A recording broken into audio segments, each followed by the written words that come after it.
what I like to do in these talks is to talk about the Jim Henson technique of puppetry and what we do. It sounds kind of dry, but it's kind of fun when I get into it, you'll see. And then talk about what we did within the company, bringing that hand puppetry technique into animatronics through the animatronic era, and now into digital animation. We also use real-time puppetry techniques in digital animation, and you'll see some of that. And several people warned me, you're going to be talking to a jaded TV audience. Really? No, I don't believe that you're jaded at all. Anyway, so going back to the beginning, I have clips that supports what I'm talking about. I have a whole bunch of extra clips. I have different things. If you guys want to ask questions, I can pretty much answer questions about anything. But to start with, the essence of this is the craft of the puppetry and what Jim brought, and then what we continue with.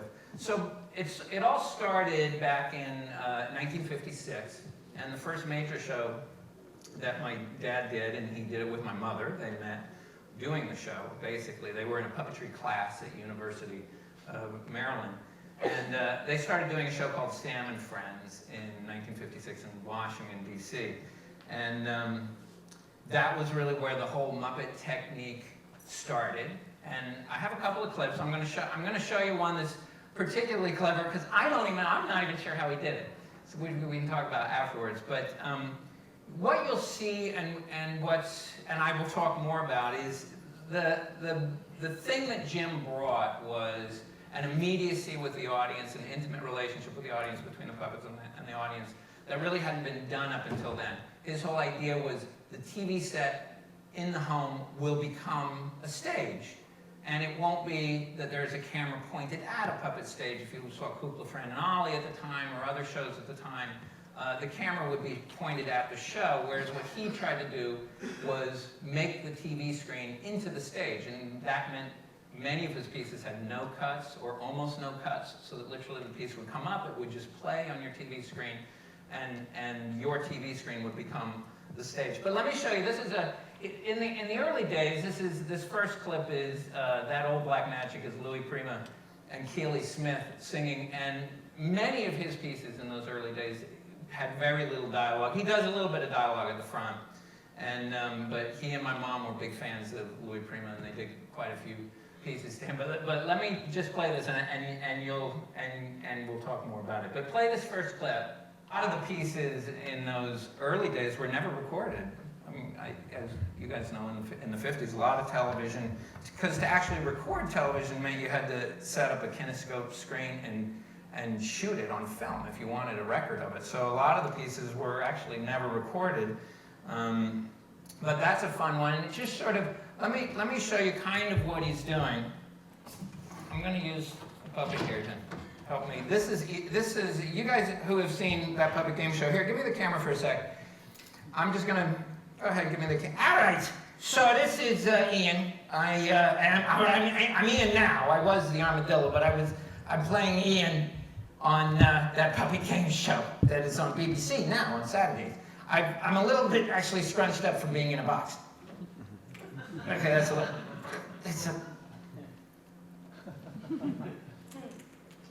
okay, that's better. But you see, what he was doing was a lot of playing with this. He was coming straight into the camera.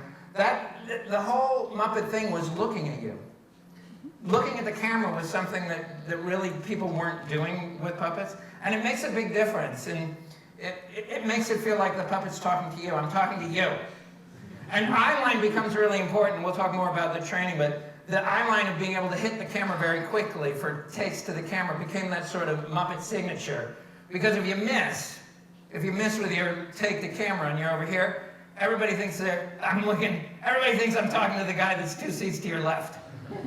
But the thing is, even the guy that's 2 seats to your left thinks I'm talking to the guy 2 seats to his left, which doesn't work. I have to be talking to you, just you.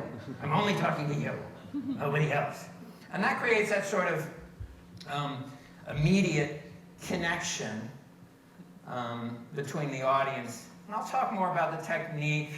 I wanted to show a little bit of going forward to the Muppet Show. And then I'll talk more about the whole technique of the So then as we go forward to the 70s and the Muppet Show, he had, in the early days, the Muppets were really very irreverent, anti-establishment, subversive. That was really their thing. It was adult entertainment. Sam and Friends played, I can't remember what time. Nicole, you're too far away from me. You're usually my data checker. 11:35. 11:35, yeah. So it played, it was a late night comedy spot inside of a news program. It was only strictly for adults. And that was really what my dad was doing in those early days with my mother. And then they moved up to New York. They started doing a lot more television ads. They became a sort of variety act. The Muppets went on the Ed Sullivan Show, a lot of other shows, but all very prime-timey. And then he was approached by Joan Cooney and John Stone to do Sesame Street. And in that first season of Sesame Street, it was really just my dad and Frank Oz and Don Saline, maybe a couple of others. The company was still very small. And that was the first time that my dad tried doing something for kids. And then, of course, it was a huge, huge hit. So after Sesame Street hit the air, he wanted to do his show, The Muppet Show. And he didn't have a title of it at that point. But he wanted to do his show with the Muppets, but for a more adult audience. And he did one show called the Muppets Valentine Show with Mia Farrow as a sort of guest star. But it was really a Valentine's Day special. And that was to serve as a pilot for the Muppet Show. All 3 networks passed in America. And he was very frustrated. Everybody was saying the same thing. The Muppets are for kids. It's Sesame Street. It's a great thing for kids. It never worked for adults or for a more general audience. And so then he did another pilot. He then worked real hard and got another pilot made, which he called Sex and Violence, because he wanted people to know it was not for kids. And so Sex and Violence he shot, and showed it to all 3 networks, and they all passed again. I can't remember who, one of the networks will have commissioned both of those, and I don't remember which ones they were. I think maybe it was NBC, the second one. But they played it as a special, because in those days, pilots were never shelved. Pilots always aired as a special, and then you tried to get it to go to a series. But all 3 passed, and my dad was very frustrated, obviously, at this point, because he thought he was being basically pigeonholed as just a children's entertainer. And so then he went on to Saturday Night Live, which was a brand new show, and he brought the Muppets onto the Saturday Night Live series for season 1 only.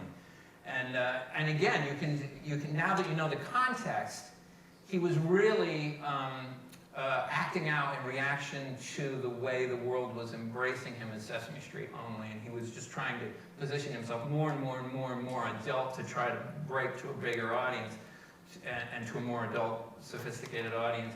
And halfway through, so he brought the Muppets to Saturday Night Live, which was, I think, medium successful. Some people will have seen clips, because he only did the first season. And it was kind of interesting, but at times it was pushing a little too hard. It was trying a little bit too hard to be adult, perhaps. But at the same time, their classic pieces, Plubis and Scred, and it was a group of characters on aliens, and it was very funny, the Mighty Favog. So they did become sort of classic pieces, but he did leave Saturday Night Live after season 1 because he got a call halfway through the season from Lou Grade here in London, and Lou called him and said, "I've seen your pilots, and I want you to just bring your guys over to London and shoot at ATV, and I'd love to make your series." And that's exactly what happened. He finished off the season on Saturday Night Live and brought probably 12 people over from New York to make the Muppet Show here. So this next clip I have, though, and then I'll talk more about technique, but it's a funny clip. Let me show. This next clip is from the Muppet Show, and this is just, well, it just shows you a little bit of the mayhem of working on the Muppets. This clip is a behind-the-scenes clip that was part of a 60-minute special on the Muppets. But you can see he very quickly started getting more and more sophisticated. In that one clip, he was, as you can see, he had puppeteers on a carriage that was being pushed in. He was compositing a foreground composite to put the water in, and then had a very sophisticated set in the background. But oh, there he is. Only in London. You can see that. Dave, come up and so this is Dave Chapman. I'm going to talk a little bit about, and Dave works Dougie Cologne. Yeah, go on, Dougie. And we'll talk. I'm going to talk a little bit about just this, what it is we're doing and how we approach it. So as I said before, boy, I really am a little smushed. Dougie! Hold on. I'm smushed. I'm not here yet. I got a second. Oh, got to put my arm on. So let me talk a little bit about the training. So what was very important to the Muppets, it's interesting, if you talk to his mother, Jane Henson, she passed away, unfortunately, just a few months ago. But she was a founder of the Muppets with that other guy, Jim Henson, right? Oh, yeah. You heard about those guys? Yeah, so if you ask Jane Henson what was their main thing that they were considering when puppeteering, she would say, make it real. Which is very interesting, because it's not what people think. They think of the Muppets as wacky, as zany. But, you know, the Muppets very rarely would do that entrance. You know, they would very rarely do that. The whole thing was they'd always try to keep them walking so that you believe that they have feet. You'd think about the way that they walk. And lip sync actually was almost the most important. Nobody up until then was really trying to make it look like the mouth was matching the words. Yeah. Whereas in the Henson Company, it became extremely important. Lip sync became everything. Everybody would go home every night and practice lip sync. Yeah, A, B, C, D, E, F, G. There you go. That's right, A, B, C, D, E, F, G. Yeah, you know, when you're counting, it only gets difficult when you get to 11, doesn't it? Well, 1, 2, 3, 4. Well, you know what we used to do? We would start at 1,000. All right, yeah. Because at 1,000, 1,101, that's what we do. 1,000, 1,102, 1,103, 1,104. Yeah, I see that, yeah. But actually, lip sync is very important. And then what's really interesting is, as the puppeteers develop, the really good ones start to do their own versions of lip sync. And some of them are very, very accurate. Like, they hit every single syllable very specially, and they actually hit every single syllable they said. Whereas others, interestingly, like Frank Oz, who's really considered probably the best puppeteer in the world, Frank Oz will get very sloppy with his lip sync.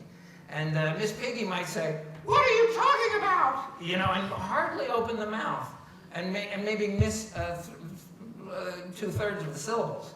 I usually hit most of them.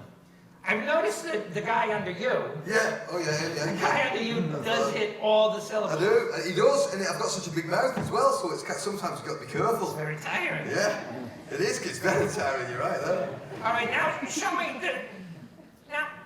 What? So basically, the Muppets are always sort of open to camera. When we're performing, we sort of always involve the camera, always involve the audience at home.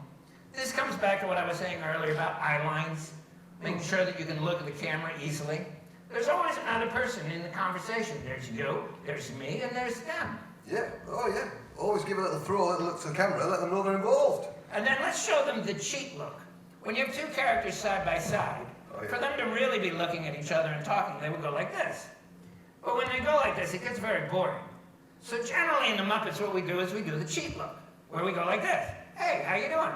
Oh, yeah, And you can still see two of my eyes. Now, it's a little bit harder with you, Dougie, because you got a big nose. Yeah. But you see, for me, I can still show two eyes, and I can be looking at you. Now, the walk is important. We do talk a lot about how our characters walk. It's one of the ways that we develop our personalities. Yeah, that's it. Now, for instance, if I have a personality like this, I might be walking like this. Be a little bit smoother, like this, you know? That's right. That's right. Certainly I'll become a different guy. You're completely different. Yeah, see you later. If you're very officious, you might be walking like this. I got a note. I got a message for you. All right. Whoa, that's a Gonzo walk, isn't it? The Gonzo entrance. Yeah, now Gonzo does do the swish in, Yeah. which actually is not very real. So that's one of those things where you have those rules and then sometimes you break them. But some of them, like if Dave Goles, who does Gonzo, actually, he does do the swish, but usually he has the most technically accurate walks. He's the one who, his character might walk on screen you know, sort of doing this, where he's got really a lot going on. Whereas my dad, interestingly enough, was almost the simplest. Kermit was almost always, it was sort of he had a very simple walk, you know, it was very bouncy. But it changes with different characters. Let me talk about, Dave's got a two-handed character there. And you'll see with most of the Muppets, they are either rotted puppets, where one puppeteer can work the whole puppet, or they're live hands, where really you need two puppeteers to work one of these all the time. Oh, are you going to give me both? Oh, yeah. Oh, no. Yeah, no, I will. No, I'll do it, because it's kind of fun. Okay. Unless are you almost in? No, I can go. Yeah, go back in. And then I'll tell you about that. So with the two-handed characters, there aren't as many of them, because obviously you're increasing the number of puppeteers that you have working with him. There you go. Yeah. Yeah, so I can emphasize all sorts, can I? Brilliant. So that's out. Yeah, Now, Dave and I were talking about this earlier. Sometimes a puppeteer will get, like Dave, a very experienced puppeteer, might get a new puppeteer on his hand who's a little bit overactive. So, and he might just be gesturing all the time at everything. And you'll often see a two-handed puppet where the left hand keeps controlling the right hand. You'll actually often see that, where it starts pointing and the other hand just sort of keeps grabbing it and pushing it back to control it. But one of the funniest characters, I think, developed, which really the technique developed the character, is the Swedish Chef. When my dad was developing the Swedish Chef, which is an interesting story, he was a big gadget guy, my dad, which is why he did so much with compositing and camera effects and stuff like that. But he had the first cassette player in a car that you could get. Up until then, it was only 8-track tapes. And so he got the very first one that you could put in a car, this new thing, cassette recorders. And the great thing was you could record with them, which you couldn't do with an 8-track. So I remember he had a Jaguar at the time, and he had this thing in there, and it had a big microphone with a mic stand on the dashboard. It made no sense at all. I mean, today, but they were trying to figure out what's great about a cassette player. So there'd be driving along, and he had a big microphone, and you could just pull it off, and he could talk, and it would record into. So he started doing lessons in mock Swedish in his Jaguar, where he would put one cassette in and listen to it, and put another one in, and he'd record himself doing the mock Swedish lessons, because he wanted to get it right for season 1 of the Muppet Show. But the funny thing was, Frank was really a very established, really he was the sort of star puppeteer when Muppet Show went into first season. And my dad made Frank do both hands for the Swedish Chef. And I kind of feel, at the time it was sort of below Frank. Frank didn't want to do hands. He just wanted to do lead character. So the result was the Swedish Chef. What's unique about the character, once you know this, is that the hands lead, because Frank wouldn't follow my dad. So when the Swedish Chef is talking, and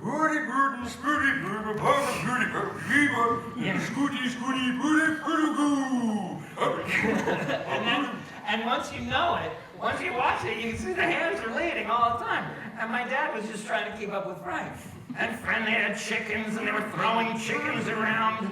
And then, you know, he would never know when Frank was going to enter or where he was going to go. And it is the only character, it's the only Muppet character where the hands lead the performance. And it's actually part of what's so wonderful about the Swedish Chef, because once you know that, it is like that's what's going on. His brain is slightly behind his body, that his body is doing stuff before he's really thought about it. All right, thanks, Dave. All right, let's get now.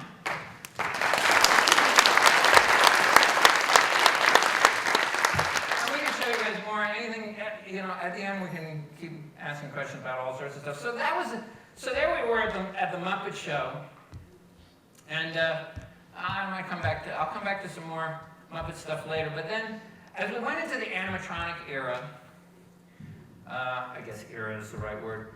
The two movies I think that were the ones that had impacted my dad the most that I remember was in 1976 was King Kong, and Rick Baker's King Kong was with Jessica Lange, that version. That was sort of the first time that somebody was doing something very realistic, or for the time certainly, very realistic, the big King Kong animatronic in a giant scale. And then in 1977, of course, Star Wars came out, and George was going for those more realistic character creatures, and what we then called creatures versus puppets.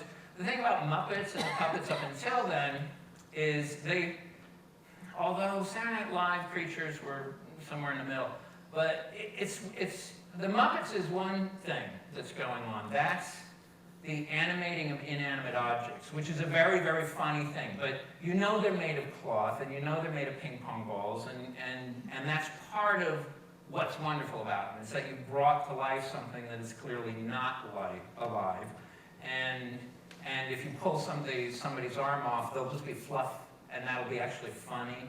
And there is something, just talking about puppets in general, and the reason why puppets work very well for an audience is they're immediate, they're there in the space, they can really be there with other actors, whereas animation, not so much.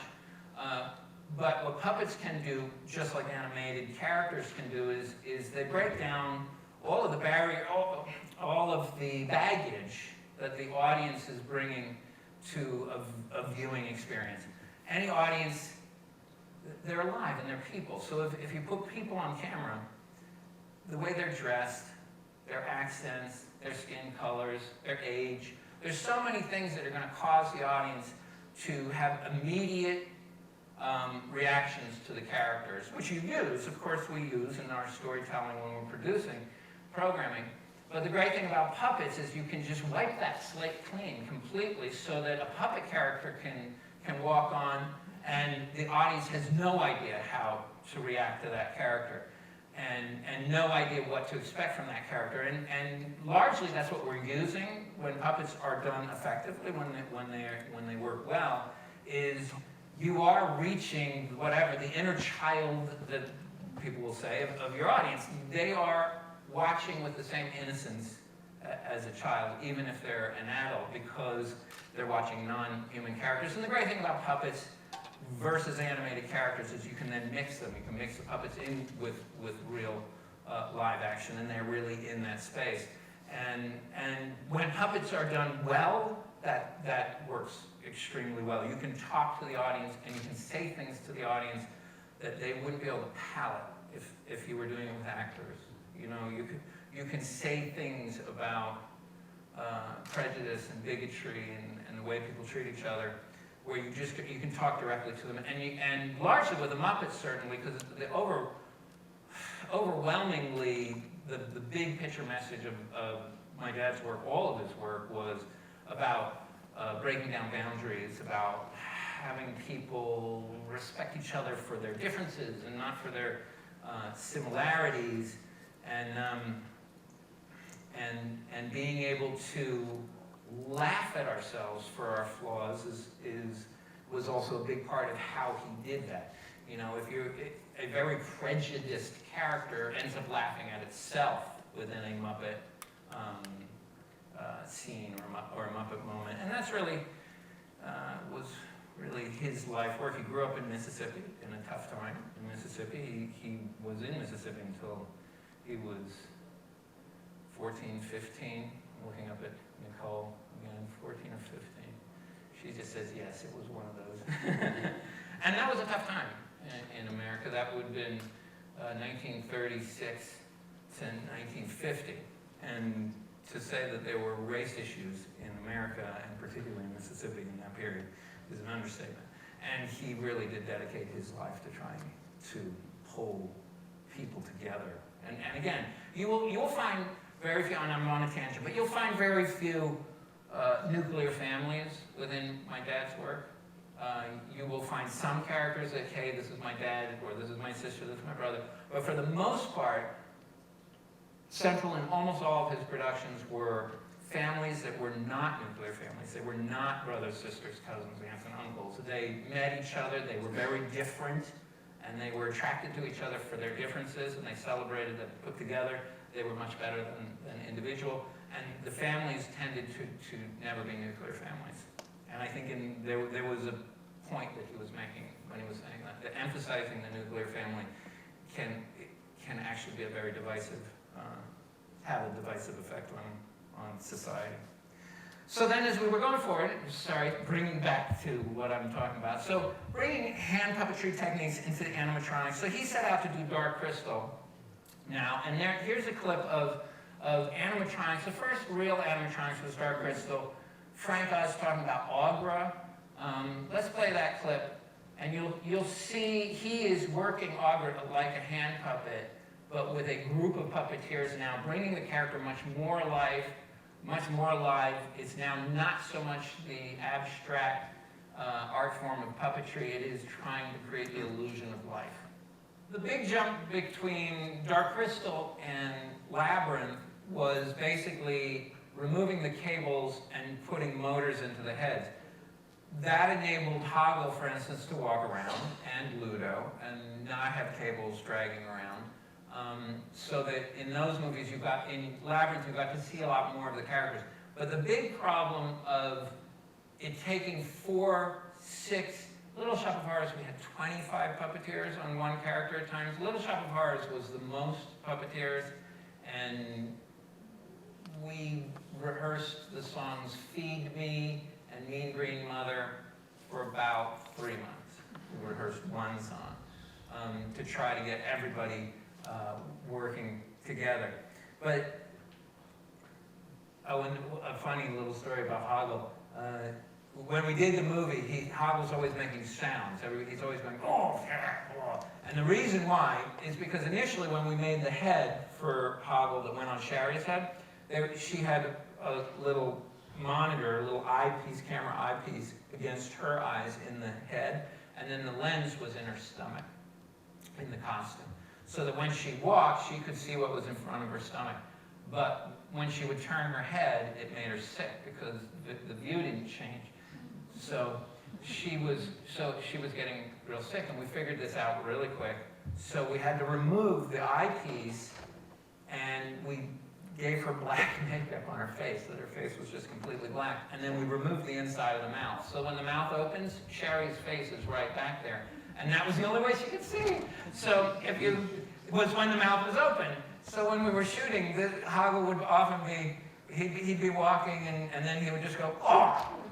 You know, just as he's about to hit something, yeah! Because if I closed the mouth for too long, she'd walk right off an edge or into a tree or something. So I had to come up with reasons that Hoggle kept making noises. So then, coming off of Labyrinth, there was quite a few productions we had where we now started to involve computers that the puppeteers could program, bring the number of puppeteers down. We did the two big projects that were effective there was the Storytellers series that we did with Storyteller's dog that I puppeteered, had 25 servos in him, and I did it all myself. Now working with a computer performance control system, which we then also used on Ninja Turtles, the first movie, to enable each of those turtles to just have one puppeteer. This was in order to reduce this crazy rehearsal schedule, because we were in the habit of doing movies with 8 months of rehearsal, and it was clear that that was financially not going to work going forward. So I have a clip here of Dinosaurs. Dinosaurs shows you the system that we developed going through Ninja Turtles and the Storyteller series. And it shows you the computer system that the puppeteers were using, so that now one puppeteer could do what 4 to 6 were doing in the past. Alan Troutman is actually playing in Puppet Up right now. He's here in Edinburgh. The puppeteer you saw talking there, that was quite a few years ago. But he's here in our show, Puppet Up. And if you haven't seen Puppet Up, you should see it. It's an improv puppet show. It's mostly improv. There are some reenactments of some of the early pieces that my parents did back with Sam and Friends. It's a great show. They've done 30 performances, and their last performance, I think, is next, it's next Monday night. So if you want to catch that, it's a great, great show. So at this point, now we had reduced the number of puppeteers to the point where we could do a show like Dinosaurs, which was ridiculously ambitious. It was 18 dinosaurs, and they were all fully animatronic, and we had to shoot an episode a week. So it was a very ambitious challenge. The show worked out real well. That's quite a while ago now. And then what we did coming off of Dinosaurs is we thought, wow, I wonder if we can apply this performance control system, this technique that we were using with the controls for the puppeteers, and do animated characters. And I just want to play, I'm going to real quickly play, yeah, this is not actually a very quick clip. I'm going to stop it halfway through, but go ahead and play the,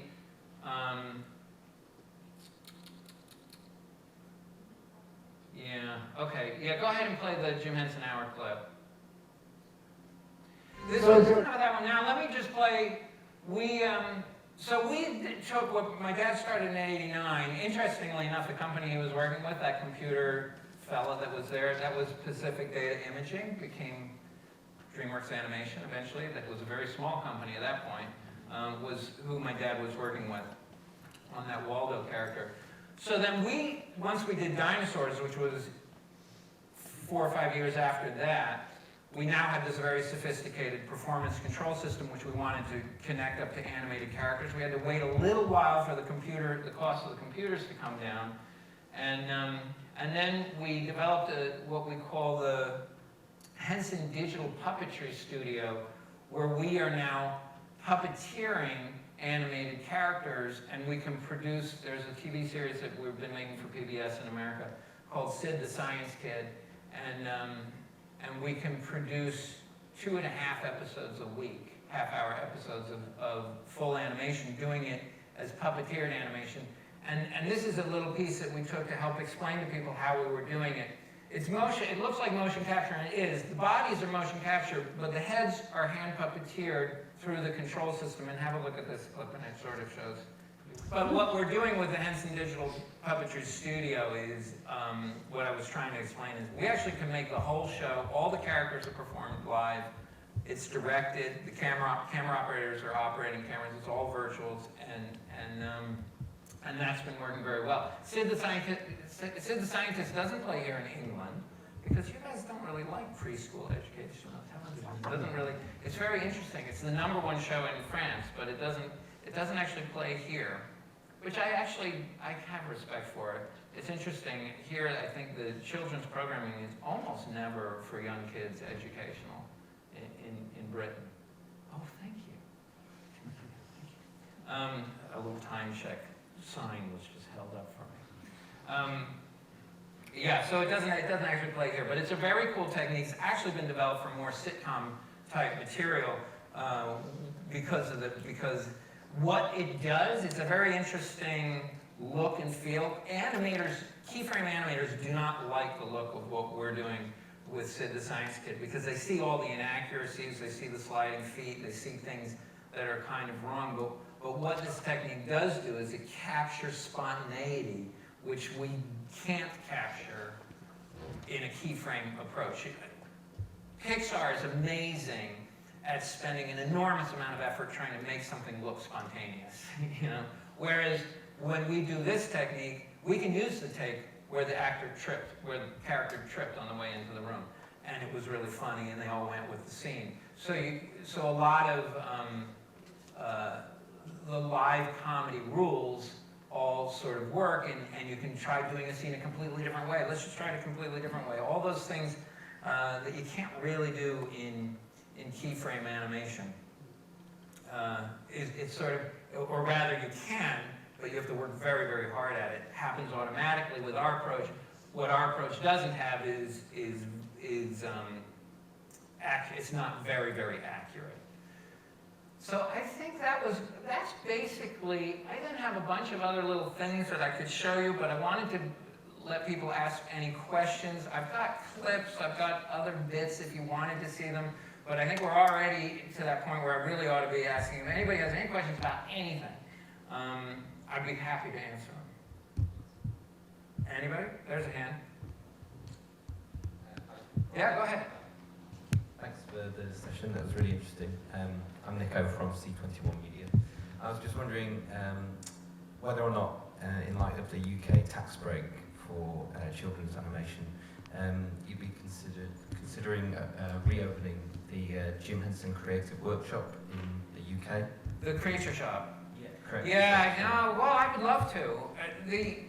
It was very sad closing the Creature Shop. That was a period of time where just generally the industry was very recessed. I guess it was tough to keep open such a large operation, and we were carrying such a large staff at that point that we really had no choice. And we had only just bought back the company, the family, so we really had no choice. I would love to reopen a shop.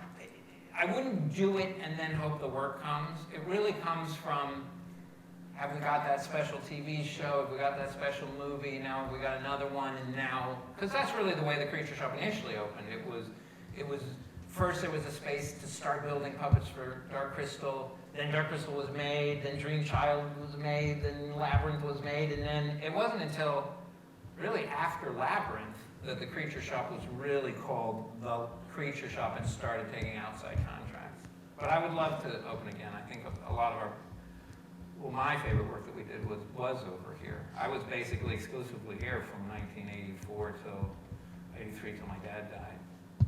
So is that you reaching out to UK commissioners for some more Brian Henson commissions? Well, yeah, I mean, we've got to pitch for it all. We've got to do, we have to do some hard work too, but I think it's very good to see these, I can't even remember, I knew better the specifics of the animation. Is it a rebate, a credit? I can't remember. It's a rebate, it's a proper rebate. Yeah, no, that's really good. That's really good. I hope. Anybody else? Anything? Go ahead. I'm Will from Lots of Farmers, an animation company. I'm just wondering how, if you still, you obviously still manage to stay hands-on, how you juggle that with running the business and being a puppeteer. Well, he's not the CEO anymore. Basically, I made my sister the CEO. I was CEO from when my dad died, and then until we sold the company to EMTV, and then there was that brief period where EMTV owned the Jim Henson Company and then melted down, and then we bought the company back. When we bought the company back, Lisa, my sister Lisa, who was always very active and had been president of Columbia earlier in her career, she and I were co-CEOs.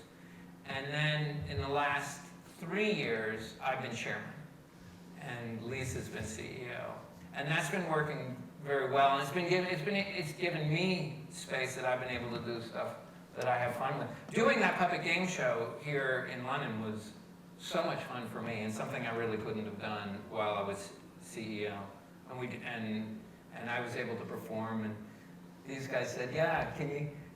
They'd like me to perform. In the end, I was doing a lot of performing, a lot more than I'm used to doing. I'm used to being a little bit more behind the camera, but it was a lot of fun to be able to do that. So but the way I can do it now is that I'm chairman.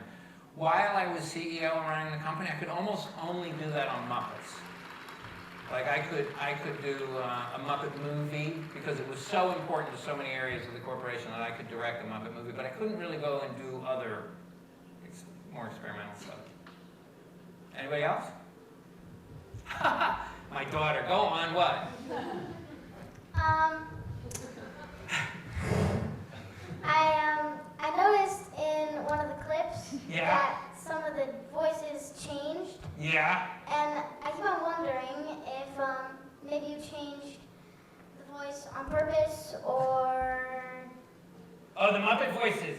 Well, some of them changed because the puppeteers died. That is also obviously true, like when your grandfather passed away. Then the voice changes. It's close, but it does change. Now, it is true that some of the voices do develop. Miss Piggy developed over time and settled, but was a little different than season 1. Kermit the Frog, in his first season, was very all over the place like this, and then he really started settling, and that was all Jim doing that. But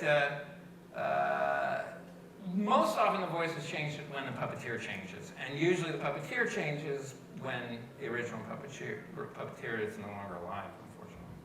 But, Okay, now that's enough. Quick, I okay. can ask one thing. Okay. In the Dark Crystal one, Yeah. Oh, that one. yeah. Frank Oz does, okay, so that is a good question. When we work, we generally almost always have the puppeteer voice the character, and if we're going to use a different voice for the character, we change it in post. So while you're shooting, the puppeteers are doing the voices, and then a voice artist comes in and replaces the voice. So Frank's voice while we were shooting, and then it was changed to, and I cannot remember her name, the actress who then voiced Augra for the movie, was changed later. All right, somebody else have a question? Oh, okay. Jonathan? I actually studied at university as a lecturer, and in one of my courses I did a study of how Sesame Street had a massive impact on American education. Mm-hmm. I just wondered, have you done any work on using Muppets to educate about disability? Well, I think Sesame Street certainly has done quite a, I can't really speak for, I'm not a real big expert on Sesame Street, but they've basically tried to approach a lot of those sorts of topics. We're actually developing a show right now that's about autism, which is very, very specific. But about disabilities, Sesame Street, I'm sure has. But I can't personally tell you exactly what it was. Oh, now I'm being told time's up. Is that right? You just have to end when time's up? Well, I'm still up here. If anybody wants to come up and ask me a question, they're welcome to. But thank you all very much for coming.